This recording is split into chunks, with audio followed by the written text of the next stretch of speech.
Kia ora tātou, welcome to Hard Hat Talk. I'm your host, Greg Ward. In this episode, we speak with Dr. Andrew Wheeler, the Executive Director of the Australasian Certifying Authority for Reinforcing and Structural Steels, more widely known as ACRS. Now, ACRS was founded in 2001 by the market's major technical bodies and is Australasia's most vigorous and trusted steel certifier. Now, there's been some debate around some regulatory changes to acceptable building product standards in New Zealand. Now, regardless of these, it's crucial that all safety-critical materials still meet the requirements of New Zealand conditions, especially seismic activity. Dr. Wheeler joins us to discuss the importance of suitable and safe steel and to see how these changes might affect our BOINS members.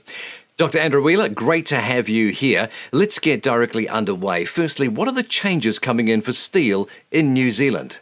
Well, that's a good question, Greg, and I think there's a number of positive things happening. I think the biggest thing that's happening is Pacific or New Zealand Steel are actually building a new electric arc furnace, which is underway and should be operational in 2026. Now, this is going to be great. It's positive for the future of New Zealand manufacturing and also lowering the carbon emissions for steel, which is very good. In Asia, there's a slowing of the market, which we all know about. So that means there's a subsequent oversupply of steel in the area. And with talk in New Zealand about changing the regulatory requirements and accepting other international standards, this adds to this confusion in the marketplace. And I believe players may possibly take the advantage of this uncertainty and look at bringing product into New Zealand. Well, with those points in mind, what impact would using recognised alternative standards have on the New Zealand market? It's hard to tell without a thorough review of the alternative standards. I mean, these reviews should be conducted by experts for a particular product. So in the case of steel, they should be steel experts. And they should be looking at the safety and durability issues that are appropriate for New Zealand conditions, not just a generic review, but it needs to be expert and appropriate for the particular product. So this would mean projects using steel manufactured could use standards from other countries, but in some cases, there is no equivalent standard. Buildings still need to be constructed to the New Zealand Building Code, and it will be the building officials who will ensure that these requirements are being met and also that the building is fit for purpose. Steel, for example, is one of the most important materials in construction, and as BOINS members know, both structural and reinforcing steels are the cornerstone for most structures. Their compliance with stringent requirements of the New Zealand Code is essential for safety and durability. New Zealand's got unique geological conditions, especially high seismic activity, and it makes it crucial that the construction materials meet the rigorous requirements for strength, both in tensile strength, yield, ductility, and it meets the requirements so we have a safe structure. So what exactly is the difference between the New Zealand standards and overseas standards? The current standard used for reinforcing steels in Australia is the Australian-New Zealand Standard 4671.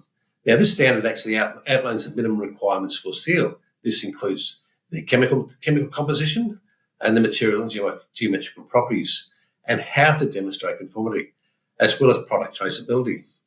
It also identifies a number of requirements for multiple stages for upstream and downstream, bending, rolling, welding, and forming steel into products needed. The standard addresses the characteristics of steel that will affect performance, like strength and ductility. As you members might know, the steel for overseas might conform to international standards, but these still fall outside the narrow performance bands that's required to ensure structural safety within New Zealand.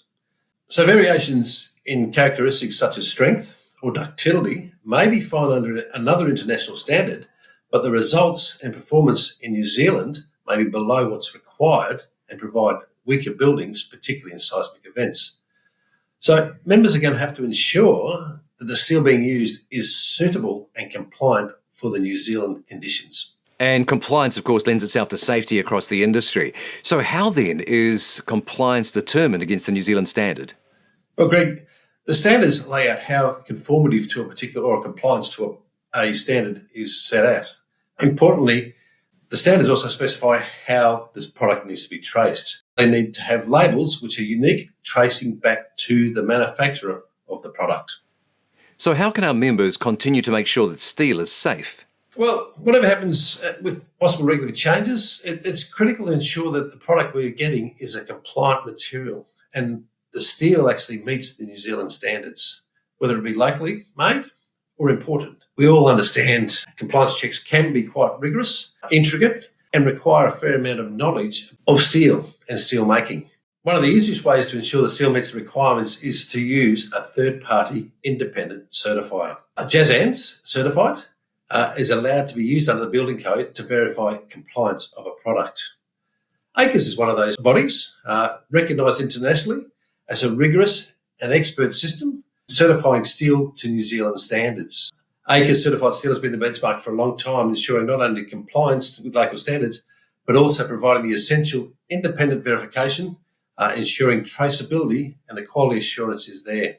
All steel manufacturers, whether it be processors, suppliers holding the ACRS certification, are publicly listed on our website.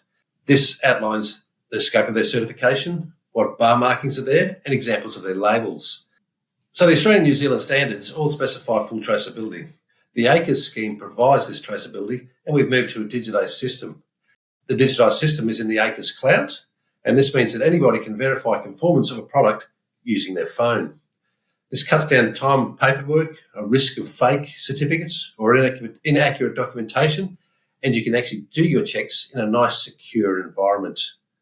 Full traceability is also critical for sustainability, making it easier to determine the provenance and trust your ESG credentials for a particular product.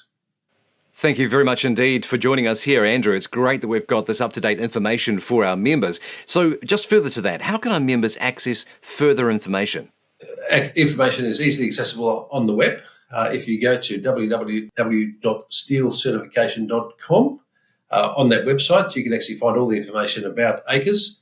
Also listed there are all our certificates, and you can check those. And there are links there for the ACRS cloud and downloading the app. And there's also, you can ask questions through our online system. Well, thank you once again, Dr. Andrew Wheeler, for the information there for our Boynes members and also for your ongoing support as a Premier Partner of Boynes. Thank you, Greg.